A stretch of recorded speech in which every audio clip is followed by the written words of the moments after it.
सर्वांना नमस्कार. मी सूरज मांढरे, आयुक्त शिक्षण महाराष्ट्र राज्य बोलतोय. अ, आपण शिक्षक भरतीचा एक अतिशय महत्त्वाचा टप्पा पार केलाय आणि मला खूप आनंद होतोय, की मी माझ्या पूर्ण टीमसहित इथे आज आपल्याशी संवाद साधतो आहे. सर्व जे अभियोग्यताधारक पहिल्या टप्प्यामध्ये त्यांचं जे खूप दिवसांचं स्वप्न होतं, ते ज्यांनी पूर्ण केलेलं आहे. त्या सर्व 11,000 पेक्षा अधिक अभियोग्यताधारकांचं खूप मनापासून कौतुक, अभिनंदन सुद्धा. आणि मला सांगायला अत्यंत आनंद होतोय, की पूर्णपणे स्वतःच्या कर्तृत्वावर, स्वतःच्या क्षमतेवर कोणाचाही आधार न घेता, कुठल्याही प्रकारे दबाव किंवा काही न आणता, आपली पूर्णपणे पारदर्शक पद्धतीने, गुणवत्तेने आपली निवड झाली आहे. ही आपल्या स्वतःच्या दृष्टीने सुद्धा अत्यंत अभिमानाची गोष्ट आहे आणि आयुष्यभर तुमच्या ही गोष्ट लक्षात राहील, की एका चांगल्या प्रक्रियेतून आपली निवड झाली आणि आपण शिक्षक झालो. आणि माझी ही पण खात्री आहे, की आपल्या कुटुंबियांना सुद्धा हा आनंद झाला असेल, आपल्या मित्रमंडळींनाही हा आनंद झाला असेल. आम्ही सुद्धा आपल्या आनंदात खूप सहभागी आहोत. प्रश्न असा आहे, की भरती प्रक्रिया ज्यावेळेला आम्ही सर्वजण करत होतो, त्यावेळेला अनेक प्रवाद निर्माण केले गेले. अनेक प्रकारे वेगळे-वेगळे मतांतरे, काही गोष्टी सगळ्या सुरू होत्या. त्यावेळी आमच्या असं लक्षात आलं, की काही वेळेला गोष्टीची नीट माहिती न करून घेता, अर्धवट माहितीच्या आधारावर किंवा काही वेळेला तर माहिती असून सुद्धा ती नसल्याचे दाखवून काही मंडळी काहीतरी प्रवाद निर्माण करतात. त्याचं खंडन त्या वेळेला काही प्रमाणात केलं, पण आमची सर्वांची धारणा ही होती, की आपलं कामच हे सगळं काही दाखवून देईल, की आपण नेमकं काय करतो आहोत ते. त्याला उत्तरं देत बसण्यापेक्षा आणि आज खरंच तशी परिस्थिती आहे. आज हा निकाल लागल्यानंतर ज्या काही निवड झालेल्या मुलांच्या तर चांगल्या प्रतिक्रिया आल्याच, कारण त्यांचं नोकरी पण त्यांना मिळते आहे आणि त्यांचं स्वप्न पूर्ण झालं. परंतु काही कारणामुळे ज्यांना आज नोकरी मिळू शकली नाही, अशांनी देखील या व्यवस्थेचं कौतुक केलं. मला स्वतःला ते खूप मोठी एक पाठीवरची थाप वाटते, की त्यांचा विश्वास या व्यवस्थेवर आहे आणि त्यांना ही खात्री आहे, की पुढे देखील भविष्यात ज्यावेळी कधी भरती होईल, त्यावेळेला अशाच प्रकारे होईल आणि तेव्हा तरी ते नक्की सामील होतील. म्हणून आम्ही सगळेजण एकत्र बसलोय, की जे या काही कारणामुळे या प्रक्रियेत निवड होऊ शकले नाही, त्या मंडळींच्या मनामध्ये काही संभ्रम आहेत. कधीतरी त्यांना असं वाटतं, हे स्वाभाविक आहे. आम्ही सगळेच जण कॉम्पिटिटिव्ह एक्झाममधनंच या पदापर्यंत पोहोचलेलो आहोत. तर बऱ्याच वेळेला असं होतं, की आपली निवड होत नाही. मग आपल्या मनात कधी संभ्रम निर्माण होतो, कधी राग निर्माण होतो, कधी निराशा येते आणि काही मुद्दे उपस्थित होतात, की कशामुळे हे सगळं झालं असावं आणि मग कोणीतरी त्यात आणखी काहीतरी जर चुकीची माहिती देऊन जर आपल्याला काही सांगायला लागलं, तर त्याच्यावर आपला पटकन विश्वास बसतो. तर ते होऊ नये म्हणून आम्ही समाज माध्यमांवरती तर सगळेच जण खूप ॲक्टिव्ह आहोत, की आमचे अकाउंट फेक आहेत का काय? असं वाटावं इतके ॲक्टिव्ह आहोत, पण ती खरी आम्हीच उत्तरं देत असतो. तर आम्ही थोडंसं या सगळ्या मुद्द्यांची एक यादी तयार केली आहे, की काय-काय मुलांच्या मनामध्ये संभ्रम आहेत आणि आम्ही थोडंसं त्याबद्दल आपल्याला मार्गदर्शन पण काही थोडंसं काही वस्तुस्थिती काय आहे इकडे आपलं ध्यान वेधणार आहोत. काही मुद्दे असे आहेत, की आरक्षणाच्या बाबतीमध्ये बऱ्याच मुलांनी असा मुद्दा उपस्थित केला आहे, की ह्या धोरणामध्ये काही बदल झाला का? किंवा आरक्षित प्रवर्गावर काय अन्याय झाला का? किंवा दुसरीकडून खुल्या प्रवर्गाकडून पण ही एक नोंद अशी येते, की खुल्या प्रवर्गावर काही अन्याय झाला आहे का? तर अन्याय मित्रांनो कुणाचवर झालेला नाही. जे शासनाचं धोरण आहे, जे कोर्टाचे निवाडे असतात, त्या सगळ्याचं पालन करूनच भरती होत असते. मुळात अ, कधी काय झालं किंवा कसं व्हायला पाहिजे ह्यापेक्षा जे झालंय ते नियमानुसार योग्य आहे का नाही हे आपण बघितलं पाहिजे. तर मला वाटतं शिंदे सर. साहेब माझे सहकारी आहेत, उपसंचालक खूप सुरुवातीपासून ते येस सर. ह्या सगळ्या प्रक्रियेमध्ये आहेत. तर मला असं वाटतं की थोडीशी मुलांच्या मनामध्ये आहे ना, की हा सुप्रीम कोर्टचा नेमका निकाल काय आहे आणि आपण जी भरती आता केली आहे त्यात नेमका आरक्षित प्रवर्गाला स्थान दिलं आहे का नाही? का खुल्यामध्ये एकही व्यक्ती आपण घेतलेला नाही. खुला अगदी पूर्ण खुला ठेवला आहे आणि आरक्षित फक्त रिझर्व्हेशनवर ठेवलंय. असं काही झालं आहे की काय हे त्यांना थोडंसं कुतूहल वाटतंय. सर अगदी बरोबर. मुलांना साहजिक आहे असं वाटणं. परंतु निवड प्रक्रियेमध्ये जे गुणवत्तेनुसार उमेदवार असतात, अशा सर्वच उमेदवारांना, त्यामध्ये आरक्षित प्रवर्गातील उमेदवार असतील, अनारक्षित प्रवर्गातील उमेदवार असतील, सर्वांना यामध्ये सहभागी केलेला आहे. कुठल्याही प्रवर्गाला यामध्ये वंचित ठेवलेलं नाहीये. उमेदवारांनी एक समजून घेतलं पाहिजे, की निवड प्रक्रिया करत असताना खुला प्रवर्ग यासाठीचे निकष, आरक्षित प्रवर्ग यासाठीचे निकष, ह्या दोन्ही डोळ्यासमोर बाबी ठेवलेल्या आहेत सर. हं. त्यामध्ये आरक्षित खुल्या प्रवर्गावर निवड करत असताना खुल्या प्रवर्गाच्या पात्रतेचे निकष त्या उमेदवाराने जर पात्र केला असेल, तर त्या सर्वच उमेदवारांना एका यादीमध्ये घेऊन जर त्याची खुल्याची पात्रता असेल, तर खुल्यावर तो निवडला गेलेला आहे आणि जर खुल्याची पात्रता नसेल, त्याच्यामध्ये टेटचे गुण अधिक असतील, तर तो त्याच्या स्वतःच्या प्रवर्गामध्ये देखील निवडला आहे. आपण जर याद्याचं अवलोकन केलं तर आपल्याला स्पष्टपणे हेही दिसेल की बरेच आरक्षित प्रवर्गातील उमेदवार खुल्या प्रवर्गावर निवडले गेले आहेत, अशी पण आपल्याला हा मुद्दा दिसतेय सर्वांनी सर. लक्षात घेतला पाहिजे की आपण जर पूर्ण यादी जर बघितली तर आरक्षित प्रवर्ग जो अगदी. संरक्षित प्रवर्ग आहे, सामाजिक आरक्षण ज्यांना दिलंय ते त्या प्रवर्गामध्ये तर आहेतच, नक्की सर. परंतु खुल्या प्रवर्गात सुद्धा ज्यांनी कोणती सवलत घेतली नव्हती ते खुल्या प्रवर्गात सुद्धा आरक्षित प्रवर्गातील कितीतरी मोठ्या प्रमाणावरती अभियोग्यताधारक सामील झालेले आहेत. आणि ह्या सगळ्याला पाया काय आहे तर सुप्रीम कोर्टाच्या निर्णयाचा आहे, सर अगदी बरोबर. डीओपीटीच्या धोरणाचा आहे, महाराष्ट्र शासन सुद्धा जे वेगळ्या वेगळ्या परीक्षा घेतात त्या सगळ्याचा सर आहे. अगदी. हा मुद्दा आहे. आता काही यामध्ये- लोकांना थोडीशी अशी पण एक कन्सर्न आहे की कट ऑफ मग जास्त कसा झाला, तर त्याच्याबद्दल आपण ती पण खात्री केलेली ते पण तुम्ही अगदी थोडं अगदी सांगा. सर. बऱ्याच वेळेला असं होतं की आता आपण बोललो की खुल्या प्रवर्गाचं जर त्याला पात्र नसेल तर आरक्षित प्रवर्गात असा उमेदवार विचारात घेतला जातो.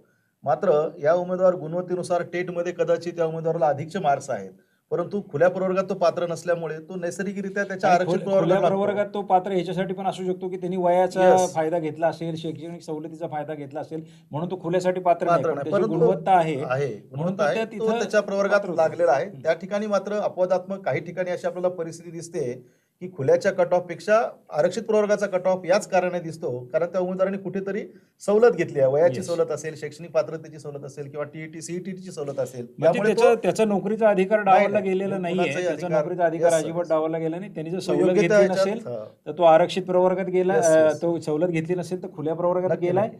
आणि जर सवलत घेतली असेल तर आरक्षित प्रवर्गात, Yes. म्हणजे दोन्ही गोष्टीचा लाभ त्याला लाभ. दिला गेलेला आहे. तिसरा मुद्दा काही बाबतीत असा येताना दिसतो की प्रेफरन्स देताना काही मंडळींनी कमी प्रेफरन्स दिले, मग ते आता म्हणतात आमची निवड नाही झाली. तर आता प्रेफरन्स देताना असं काही बंधन होतं का किंवा आपण कमी प्रेफरन्स द्या किंवा काय? माझ्या माहितीप्रमाणे सर 500-600 प्रेफरन्स अगदी दिलेले अगदी सुद्धा खरं आहे सर. हं. आपण म्हणता त्याप्रमाणे उमेदवाराला जे प्राधान्यक्रम जनरेट झालेले होते त्या प्राधान्यक्रमात लॉक करण्यासाठी कुठलीही अशी आपली ही ऑनलाईन प्रक्रिया असल्यामुळे मर्यादा ठेवलेली नाही.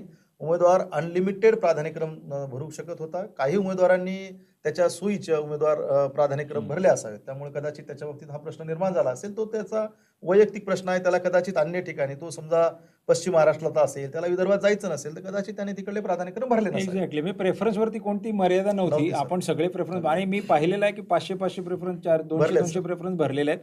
त्यामुळे उद्या आपण 3 आणि 4च प्रेफरन्सेस दिले आणि आपली जर निवड नाही झाली तर त्याला कोणीच काही करू Yes. शकत नाही. तो आपण घेतलेला निर्णय आहे. शेवटचा एक मुद्दा असा आहे की आता समजा हे सगळं आपण केलं, तरी पण आम्हाला काही शंका राहतात. आता आपण बुलेटिन पण काढतो, Yes, दररोज शंका निरसन करतो आहोत, सगळं करतो आहोत. तरी जर एखाद्याला ही पक्की धारणा आहे की माझ्यावर अन्याय झाला किंवा, तर आपण यावेळेला तक्रार निवारण समिती हे एक नवीन आपण Yes, sir. उपक्रम करतो यावेळेला, की थोडीफार पण गुंजाइश राहू नये आणि चुकीच्या कुठल्या तरी व्यक्तींकडे जाऊन त्यांचा सल्ला घेऊन काहीतरी प्रॉब्लेममध्ये जाण्यापेक्षा आपण अधिकृतरित्या एक व्यासपीठ निर्माण करून दिली, तर मला असं वाटतं ते पण आपण थोडं सर सांगूया. यामध्ये आपण तक्रार निवारण व दुरुस्ती समिती या नावाने आपण एक समिती गठीत केली आहे सर. त्या समितीचं नेमकं काम उमेदवाराचे जे काही वैयक्तिक त्याच्या मनामध्ये शंका आहेत की आपली निवड का झालेली नाही, तर त्याला आपल्या या तक्रार निवारण समितीकडे अर्ज करता येईल. यासाठी आपण एक फॉर्मॅट डेव्हलप केला आहे सर. आज आपण तो बुलेटिनमध्ये आपण प्रसिद्ध करूयात. तो फॉर्मॅट आपण त्यांना देऊयात. त्या फॉर्मॅटमध्ये उमेदवार माहिती भरतील आणि त्यासोबत त्याचे काही पुरावे असतील किंवा हो. एखाद्या उमेदवाराला जास्त कमी मार्क असताना निवडलाय, मला मात्र जास्त होते, माझी निवड झाली नाही, असं जर त्याचं काही ग्रीव्हन्स असेल किंवा याशिवाय त्याचं वैयक्तिक स्वरूपाचं जे काही निवडीबद्दलचं ग्रीव्हन्स असेल तो ग्रीव्हन्स आपल्याकडे देऊ शकेल सर. त्यामध्ये Yes. आपण एक कमिटी केली आहे. ते कमिटीचे सदस्य त्याचं ग्रीव्हन्स पाहतील आणि त्याचं ग्रीव्हन्स सोडवतील सर. आणि आमची सूचना अशी आहे की ही जी तक्रार निवारण समिती आहे यामध्ये फक्त आणि फक्त व्यक्तिगत पातळीवरचे आपण ग्रीव्हन्स द्या. आपण प्रशासनाने काय सुधारणा केल्या पाहिजेत किंवा भविष्यात काय केलं पाहिजे याकरता आपण वेगळ्याने आम्हाला शासकीय जो आमचा ईमेल ॲड्रेस आहे तिकडे संपर्क करू शकता. बऱ्याच वेळा असं होतं की लोक काही पण व्यक्तिगत स्वरूपाचे सुद्धा, म्हणजे माझं एका मुलीवर प्रेम आहे आणि तिच्याशी माझं लग्न होऊ शकत नाही कारण मी पास नाही झालो, आपण दुसरा राऊंड कधी करणार. आता हे प्रेम वगैरे, लग्न वगैरे, हे आमचा अनुभव त्यामध्ये थोडा कमी आहे. त्यामुळं त्या बाबतीमध्ये आमच्याशी ईमेलद्वारे संपर्क नाही करावा. पण जर खरंच तुम्हाला असं वाटत असेल की कुठेतरी काही चूक झालंय तर पुराव्यानिशी कृपया तक्रार करा. बरेच जणांचं असं दिसून येतं की ते काहीतरी मेसेज पाठवतात, आम्ही शहानिशा करतो आणि त्यात काही तथ्य नसतं. तर ह्यात काय होईल की खऱ्या तक्रारींचं निराकरण करायला मग आम्हाला वेळ कमी पडेल. तर तसं न करता आपण आता खूप सुशिक्षित, सुसंस्कृत आणि भावी शिक्षक आहात सगळेच जण. तर आपल्याला समजलं पाहिजे की ग्रीव्हन्स रेज खरंच आपला ग्रीव्हन्स हा व्हॅलिड ग्रीव्हन्स आहे का? आणि डायरेक्टर रँकचे अधिकारी ते सगळी कामकाज करणारे त्यांच्या वेळेचा पण आपण योग्य वापर करून घेतला पाहिजे. आणि आम्ही फॉर्मॅट करून देणार आहोत. त्या फॉर्मॅटमध्ये जे तक्रारी येतील तेवढ्याच आम्ही घेणार आहोत. कारण फॉर्मॅट अतिशय विचारपूर्वक तयार केला आहे. साधारणपणे काय शंका किंवा धारणा असू शकतात याचा अभ्यास केला आहे आम्ही. त्या ज्या मेसेजेस आम्हाला आले किंवा ईमेल आले, त्या सगळ्या त्यात सामावलेल्या आहेत. तर त्या पद्धतीने आपण करू आणि पुरावे जरूर जोडावेत. पुरावे न जोडता जर आपण फक्त मोघम तक्रार केली तर ती तपासता येणार नाही. तपासण्यामध्ये अडचणी अडचणी. निर्माण होतील डेफिनेटली. दुसरं काही मंडळींचं असं म्हणणं आहे की आपण सुरुवातीला इंग्लिश मीडियमसाठी एवढ्या जागा राहतील असं म्हणलं होतं. त्यावर बरेचसं काही मंडळींनी असं हे पण निर्माण केलं की सर. आता जणू काही सगळ्या जागा इंग्लिश मीडियमला जाणार महाराष्ट्रातल्या नाही, आणि असं नाही. कोणाला काही मिळणार नाही, तर ते त्यांच्यावर फार वाईट वेळ येईल वगैरे, वगैरे. आता आपल्या व्यवस्थेनेच उत्तर दिलंय सगळ्या गोष्टींना की सर. नेमकं काय झालंय. आणि काहींनी बिंदू नामावलीबद्दल पण असेच अगदी. प्रश्न निर्माण केले होते की अमुक ठराविक गोष्टींना काही मिळणार नाही वगैरे, वगैरे. आता ह्या सगळ्या दोन्ही ज्या वावड्या होत्या त्या आपल्या निकालानेच त्या शांत केल्यात. त्यावर काही वेगळं भाष्य करायची गरज नाही. पण मला असं वाटतं की जो एक मुद्दा राहतो की काही कन्नड माध्यम, उर्दू माध्यम किंवा ह्या मुलांनी सुद्धा काही आपल्यासमोर मुद्दे उपस्थित केले. तर मला वाटतं उर्दू माध्यमाबद्दल थोडीशी क्लॅरिटी सर, करायला पाहिजे. उमेदवार ज्यावेळेस निवड प्रक्रिया करतो त्यावेळेला 6वी ते 8वीच्या गटामध्ये भाषा विषय इंग्रजी असेल, भाषा विषय मराठी असेल किंवा जो काही भाषा विषय आहे, त्या भाषा विषयाच्या बाबतीमध्ये उमेदवाराचं पदवीचा जो विषय आहे सर, तो आपण विचारात घेतलेला आहे.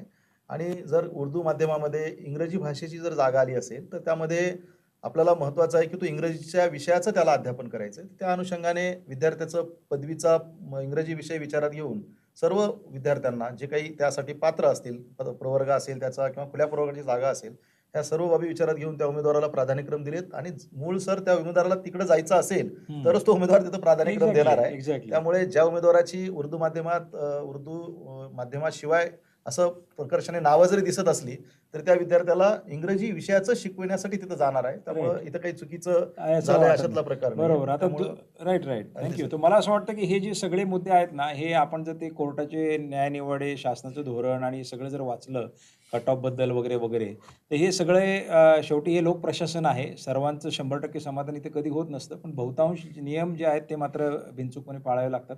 ते पाळून आपण काम केलेलं आहे. दुसरा मुद्दा असा उपस्थित होतो की आपण एवढी मोठी भरती केली, एवढ्या 11,000 21,000ची जाहिरात काढली होती आणि प्रत्यक्ष 11,000 लोक आपण घेता आहात. 11,000 ही काही छोटा आकडा नाहीये. दुप्पट आहे मला सर. वाटतं की नाही, गेल्या मागच्या भरतीच्या अनेक दुप्पट आहे सर. मागच्या भरतीच्या दुप्पट ते. पण आता शेवटी अपेक्षा अशी असते की हो, तुम्ही नक्कीच. दुप्पट केलं तर तिप्पट का नाही केलं. एनिवे, अगदी. तर आता हे करत असताना काही जागा रिकाम्या राहिल्या. तर गोदने साहेब आपल्याकडे आहेत, आमचे खूप वरिष्ठ सहकारी आहेत. तर गोदने साहेब, तुम्ही जरा थोडासा याचा खुलासा द्या. बुलेटिनमध्ये आपण म्हणलंय, पण बऱ्याच वेळेला बुलेटिन वाचलं जात नाही असं मला वाटतंय. तर आपण थोडंसं त्याचा खुलासा द्यावा की का बरं असं झालं की 21,000 जागांची जाहिरात, मग भरल्या गेल्या 11,000. तर हा जो डिफरन्स आहे ह्याचं काय कारण आहे? मुळात 21,000 जागा ज्या आहेत ते 2 प्रकारातील आहेत. त्या 16,000 जागा ज्या आहेत त्या विदाऊट इंटरव्ह्यूच्या म्हणजे मुलाखती विनाच्या होत्या. त्याचा निकाल आपण आता रविवारी 25 तारखेला लावलेला आहे. आणि उरलेल्या 5,000 जागा ज्या आहेत, सुमारे साधारणतः बोलतो मी, उरलेल्या 5,000 जागा ज्या आहेत त्याची कारवाई जी आहे ती सुरू आहे विथ इंटरव्ह्यू. त्याच्यामध्ये खाजगी व्यवस्थापनाच्या रिक्त जागा आहेत. तर आपण आता विदाऊट इंटरव्ह्यूबद्दल जे बोललो की साधारणतः 5,000 जागा रिक्त राहिलेल्या आहे, म्हणजे 16,000पैकी 11,000 जागा भरलेल्या आहे. मुळात सुरुवातीला हे समजावून घेतलं पाहिजे की जागा रिक्त का राहतात. मुळात कसं आहे की केवळ मला TIT परीक्षेमध्ये अभियोग्यता चाचणीमध्ये गुण मिळालेले आहे आणि मी प्रिफरन्स दिलेला आहे म्हणून मला तिथे सिलेक्शन होतं असं नाही. त्या उमेदवारांची शैक्षणिक पात्रता तपासल्या जाते, त्याची व्यावसायिक पात्रता तपासल्या जाते, त्याचं माध्यम तपासल्या जाते, त्याचं वय तपासलं जातं त्या उमेदवाराचा जर तो मागासवर्गीय असेल तर, सामाजिक आणि त्याचं समांतर रोस्टर जे आहे ते तपासल्या जाते आणि त्याचे जे अध्यापनाचे विषय आहे, मग ते 1ली ते 5वीचा गट असो, 6वी ते 8वीचा असो, 9वी 10वीचा असो किंवा 11वी 12वीचा असो. आणि महत्त्वाचं म्हणजे या सगळ्या बाबी ज्या आहे या एकत्रितरित्या तपासल्या जातात. ते महत्वाचं आहे जास्त. हा, हे अत्यंत महत्वाचं म्हणजे आहे. ही भरती जी आपली आहे ही अशी कुठल्याही एका एका पदासारखी विषयाची- नाही एका पदाची की आता एखाद्या ठिकाणी तुम्हाला एक क्लार्क पाहिजे तर बाबा 100 क्लार्कने अर्ज केला, 10 पदं होती, 10 क्लार्क भरले गेले. हो. इथं म्हणजे तुम्हाला आपल्याला विषय, त्याचं समांतर आरक्षण, अगदी, त्याचं अगदी, त्याचं अगदी. सामाजिक आरक्षण, त्याचे स्वतःचा संस्थेचा प्रेफरन्स, अगदी. कोणत्या विषयासाठीची ती जागा होती ती, हो. हे 5ही बिंदू जेव्हा टिकमार्क होतील तेव्हाच ते पद भरलं जाईल. एकत्रितपणे ऍट अ टाइम ज्याला हा, आपण त्यातला म्हणतो. एक जरी बिंदू म्हणजे एखाद्याकडे 4 बिंदू त्याचे क्लिअर झालेत आणि त्या संस्थेला त्यांनी प्रेफरन्सच दिला नाही तर त्या संस्थेची नाही जागा होणार, रिकामी नाही राहील. होणार. अगदी तर बरोबर. अशा पद्धतीने ही भरती जी आहे ही आपण अशी समजून घेतली पाहिजे हो. की ही काय एकल पदाची भरती नाही की हो. सर्वजण पात्र. इथं मुळात सगळे लोक त्या पदासाठी पात्रच नसतात, बरोबर. त्याच्यात काही ना काहीतरी मिसिंग गोष्टी आहेत. बरोबर आहे, बरोबर आहे. बरं, आता मुद्दा हा आहे की हे ठीक आहे की जागा रिकाम्या राहिल्या, बऱ्याच जणांच्या मनात ही शंका आहे की मग आता तुम्ही सोडून देणार का, हे पुढं काय करणार, हे 5,000 जागा भरणार का नाही भरणार आणि कधी भरणार? बरोबर आहे. आपण या जागा ज्या आहे, रिक्त जागा ज्या आहे या सोडून देणार नाही आहे. एक साधारण आपण जागा रिक्त ज्या आहे याचा 2 अँगलनं किंवा 2 पद्धतीनं विचार करणार आहे. एक, ज्या जागा रिक्त आहे त्याचं रोस्टर काय आहे शिल्लक असलेलं, त्या व्यवस्थापनाचं. आणि दुसरं म्हणजे त्या व्यवस्थापनाचा अध्यापनाचा विषय, ज्याला आपण 1 ते 5 आहे काय, 6 ते 8 आहे काय, 6 ते 8 असेल तर भाषेचे आहे काय, भाषा असेल तर मग इंग्रजी, मराठी, हिंदी, किंवा तिकडे विज्ञान असेल तर मग विज्ञानाचे आहे काय, गणित विज्ञानाचे आहे काय, गणिताचे आहे काय, वगैरे वगैरे. प्रत्येक इयत्तेचा भाषा आणि इकडे रोस्टर याचा आपण साकल्यानं अभ्यास करू आणि अभ्यास सुरू आहे तो अर्थात. आणि यानंतर आपण त्या सक्षम प्राधिकाऱ्याची परवानगी घेऊन कुठल्या जागा कायदेशीर मार्गाने भरता येते, कुठल्या जागा कन्व्हर्ट करता येते याचा सगळा अभ्यास करून आपण लवकरात लवकर नजीकच्या आपण त्यावरती भविष्यामध्ये येऊ. येस लवकरात येस येस. लवकर कारण या मागच्या वेळी पण जागा असंच भरल्या. झालं होतं की काही जागा तर शेवटपर्यंत रिकाम्याच राहिल्या, तर आता आपण ती वेळ येऊ देणार नाही. जसं तुम्ही अगदी. बघितलं की मागच्या वेळी अगदी. निकाल जाहीर व्हायला सुद्धा कमी पद असून 40 दिवस लागले लागलं होते. असेल, yes. आज आपण 10-15 दिवसात ते केलंय.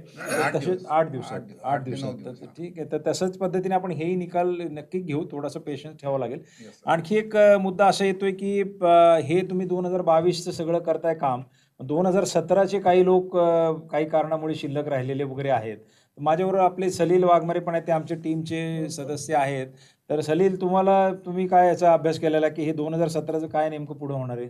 सर, 2017मध्ये ज्या टेटच्या परीक्षेमध्ये जे विद्यार्थी पात्र ठरले होते त्यांची भरती आपण यापूर्वीच केलेली आहे. पण या भरती प्रक्रियेमध्ये काही अपात्रता, गैरहजर इत्यादी कारणामुळे काही पदं रिक्त आहेत हे मान्य आहे. या पदांवर भरती होईल का, कधी करणार, अशा काही शंका आपल्याकडे येत आहेत. त्यावर मी असं सांगू इच्छितो की याचा आपण अभ्यास करत आहोत. किती जागा आहेत, साहेब जसं म्हटले त्याप्रमाणे रोस्टर कसं आहे आणि शासन निर्णय, न्यायालयीन निर्णय यांचा साकल्याने अभ्यास करून या पदावर भरती करण्याचा आपण प्रयत्न आपण डेफिनेटली करू. लवकरच कारण करू. 17मध्ये जे अभियोग्यताधारक होते त्यांच्याबद्दल आपली पूर्ण सहानुभूती आहे की आपण त्यांच्यावर कोणता अन्याय होऊ देणार नाही. फक्त अडचणी आहेत की त्याच्यात काही कोर्ट केसेस पण आहेत. शासनाकडे आपण सर कळवलेलं हां, आहे, कोर्ट केसेस हां. पण आहे, त्या दोन्ही सगळ्या बाबीचा एकत्रित हे आपण सगळे विचार एकत्र करू. करावं लागतं. म्हणून माझी विनंती हीच राहील की आपण निष्कर्षावरती लगेच येऊ नये. म्हणजे काही कुणाचं एकदम आता झालं बाबा एंड झाला या विषयाचा, असं काही होत नसतं. निरंतर विषय आपल्याला माहिती आहे की शासनामध्ये निर्णय प्रक्रिया ही निरंतर चालू असते आणि तिला कधीतरी योग्य ते फळ येतं. आणि सर्वात महत्वाचं म्हणजे याच्यामध्ये गुणवत्ता कधीही डावलल्या जात नाही. कधीच डावली हे जात अत्यंत नाही. महत्त्वाचं दॅट इज अब्सोल्युटली ट्रू. आता शेवटी अपेक्षेची पूर्ती होणे आणि अन्याय होणे ह्या 2 गोष्टींमध्ये फरक आहे. आपल्याला जोपर्यंत आपलं काम होत नाही तोपर्यंत वाटतं की अन्याय झाला, पण तसं नसतं. शेवटी आपल्याला नियम वगैरे पाळूनच सगळं करावं लागतं. एक लास्ट पॉईंट आहे की आता ही भरती प्रक्रिया एका बिंदूपर्यंत आता आली. आपण 11,000ची यादी लावली, सगळं काही केलं. आता याच्यामध्ये एकतर गोंदे साहेब मगाशी म्हणाले तसे काही लोक सुटलेले आहेत, ते करायचे आहेत आपल्याला. संस्थांच्या याद्या येणार आहेत आता, कारण संस्था पण थोड्या सावध होत्या की एकाच 3 द्यायचे का एकाच 10. आता तो निर्णय पण आपण केलाय की एकाच 10 आता आपलं फायनल झालंय, कारण शासनाने आपल्याला कोर्टाच्या आदेशाप्रमाणे तशी परवानगी दिली आहे. आता सगळ्या लोकांना अशी अँझायटी राहील की बाबा एक लॉट तुम्ही काढला, 11,000 लोकांचं तर काम झालं, तर आता मेरा नंबर कब आएगा, असे पण काही उमेदवार खूप वाट बघून आहेत. तर मला असं वाटतं त्याचं काय आपण आता नेमकं करतो ते त्यांना सांगितलं पाहिजे. वेगवेगळ्या कारणांना बरेच व्यवस्थापन हे समाविष्ट होऊ शकले नाहीत पहिल्या टप्प्यामध्ये. त्यामुळे त्यांना आपण संधी उपलब्ध करून देणार. त्यांच्या जाहिराती येतील, त्यानंतर उमेदवारांचे प्रेफरन्स मागवले जातील आणि उमेदवारांचे प्रेफरन्स आल्यानंतर पुढील प्रक्रिया राबवली जाईल. त्या तत्पूर्वी जागाही सर, भरण्याचा आपण सर प्रयत्न सर करणार म्हणतात आहोत. त्याप्रमाणे होईल कार्यवाही, परंतु आता आपल्याकडे ज्या जाहिराती आलेल्यामध्ये 4,800 हा. पदांची जाहिराती आहे. जशी आपण पहिल्या टप्प्यात 11,000 पदांची निवड यादी प्रसिद्ध केली, तशी आता आपण म्हणालात त्याप्रमाणे एकाच 3 ऐवजी एकाच 10 हे तत्व आपण विचारात घेऊन निवड याद्या प्रसिद्ध करण्यासाठीचं काम आपण करीत आहोत सर. हो. म्हणजे लवकरच आणि आपण मला त्या असं याद्या वाटतं आपण- की मुलांमध्ये असं पण म्हणणं होतं की काही एकाच 3चे समर्थक होते, काही एकाच 10चे समर्थक होते आणि काही लोकांनी तर मला म्हणले, बाबा ते तुम्ही चांगला निर्णय घेतला तर सर, की एकाच 3 केलं होतं, आम्हाला चान्स. आता काय झालं, हे कोर्टाचे निर्णय, शासनाचे निर्णय, हे सगळ्या गोष्टींचे सारासार विचार करून आपण घेतो. पण मला तुम्हाला हे सांगायचं आहे की जसं मी भरती प्रक्रियेमध्ये पण म्हणलो होतो की तुम्हाला जर कुठल्याही प्रकारावर कुणी गैरप्रकाराला बळी पाडत असेल ना, तर मी तुम्हाला पुन्हा एकदा सांगतो की आपण टेलिफोन रेकॉर्डिंग, फोटो रेकॉर्डिंग आणि हे सगळं करा. आणि तुम्ही मला तरी अशी अपेक्षा आहे की अत्यंत दर्जेदार शिक्षक आणि स्वाभिमानी शिक्षक आणि कोणत्याही दबावाला बळी न पडणारे शिक्षक आपल्याला निर्माण करायचे, तरच ते चांगले विद्यार्थी निर्माण होतील. ह्यामध्ये तुम्ही घाबरायचं काही कारण नाही. शिफारस तुमची झाली असेल, तुमचं जर सगळे कागदपत्र बरोबर असेल, तर कोणीच तुमचे मेरिट डावलू शकत नाही. माझा स्वतःचा यावर दृढ विश्वास आहे आणि सर्वांनी त्यावर विश्वास ठेवावा अशी मी तुम्हाला पण विनंती करतो. तर त्याबद्दल काही घाबरू नका. फक्त त्याचे प्रॉपर पुरावे, की कधी काय असतं, उद्वेगाने काही गोष्ट मांडणे, बोलणे, तक्रार करणे आणि खरी तक्रार करणे यात खूप फरक असतो. ते सगळ्यांनी त्यांनी केलं पाहिजे. एकाच 10 जरी दिले आपण, तरी तिथं जर तुम्हाला काही वाईट अनुभव आला, सगळं तुम्हाला ओपन आहे. आमचं तक्रार निवारण समिती पण ओपन राहील, पोलीस डिपार्टमेंट ओपन आहे, सगळं काही ओपन आहे. परंतु ते प्रॉपर पद्धतीने करावं लागतं. म्हणजे असं नाही की मी काहीतरी सोशल मीडियावर एखादा मेसेज टाकेल, असं झालं, त्यांनी काहीच निष्पन्न होत नाही. त्यांनी विनाकारण निराशा वाढते. उलट मला असं वाटतं आणखी काही तुम्हाला वाटतं की काही मुद्दे एखादा सुटला आहे किंवा काही मुद्दा कव्हर करायचा आहे आपल्याला आपण सर, एकंदरीत आपण anxiety अगदी बद्दल? बरोबर, आपण जे म्हणताय त्याप्रमाणे आपण एक छान उपक्रम सुरू केलेला आहे सर, की न्यूज बुलेटिन नावाचा. हां. आपल्याला ज्या वेळेला वाटतं की आपल्याला हां. अजून उमेदवारांकडे पोहोचावं होतं, आपण डेली न्यूज बुलेटिनच्या माध्यमातून देखील चांगल्या प्रकारे उमेदवारांना आपली माहिती देत एक्झॅक्टली. आहोत, सर. आणि मी सर्व उमेदवारांना माझं म्हणणं हे आहे की ते न्यूज बुलेटिन कृपया करून तुम्ही ते नीट वाचत जा जरा. बरेच जण ते न्यूज बुलेटिनमध्ये आम्ही काहीतरी लिहिलेलं असतं, तरी पण ते वाचत नाहीत आणि प्रश्न विचारतात. आणि थोडंसं व्हॉट्सॲपवरती जरा कमी प्रश्न विचारा आम्हाला, कारण सध्या असं व्हायला लागलं की ते व्हॉट्सॲपवर किती उत्तरं द्यायची याची मर्यादा आहे. एवढं तर व्हॉट्सॲप आम्ही आमच्या तरुणपणी नव्हतं व्हॉट्सॲप, पण जेव्हा मोबाईल आले तेव्हाही नाही वापरलं. तर खूप जास्त त्यात नाही आणि तेच प्रश्न येतात. ग्रुप मेल करणं, एखाद्याने मेसेज तयार करून पाठवून देणं, असे आपण कुणाचे गुलाम होऊ नका. तुम्हाला स्वतःचे प्रश्न असतील, ईमेलवर विचारा. तुमचे स्वतःचं मत असेल ते द्या.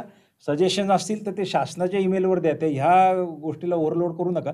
मला असं वाटतं की आपण एक खूप चांगली भरती प्रक्रिया राबवतोय. त्याची प्रतिक्रिया जे जाणकार आहेत, म्हणजे माझ्या जे अतिशय वरिष्ठतम पोलीस अधिकारी आहेत, जे माझे मेंटॉर मी समजू शकतो, किंवा काही शिक्षण तज्ज्ञ आहेत मोठे, आमच्याच डिपार्टमेंटमधून डायरेक्टर किंवा वरच्या पदांवरून निवृत्त झालेले काही अधिकारी आहेत, या सगळ्यांनी त्यांच्या पूर्ण अनुभवातनं असं सांगितलं की ही भरती प्रक्रिया अत्यंत अभूतपूर्व चांगल्या प्रकारे या सगळ्या टीमने, आम्ही सर्वांनी आणि शासनाने, आपले मंत्री महोदय असतील, आपले सचिव महोदय असतील, यांनी खूप मन लावून अतिशय प्रामाणिकपणे, कुठलंही त्याला गालबोट लागता कामा नये, जी लिगसी आपल्या डिपार्टमेंटची गेल्या काही वर्षापूर्वी होती ती सगळी स्वच्छ करून आपण आज ह्या पद्धतीवरती आलो की कुणाला कुठलंही बोट दाखवायला जागा त्यामध्ये राहिलेली नाही. आणि यामध्ये सगळ्यांचा हात आहे. म्हणजे मी तुमचं सुद्धा अभिनंदन करतो की ज्या वेळेला आम्ही जे आवाहन केलं, ती सगळ्या आव्हानांना तुम्ही सकारात्मक दाद दिला. मुदतीत कामं देखील केली.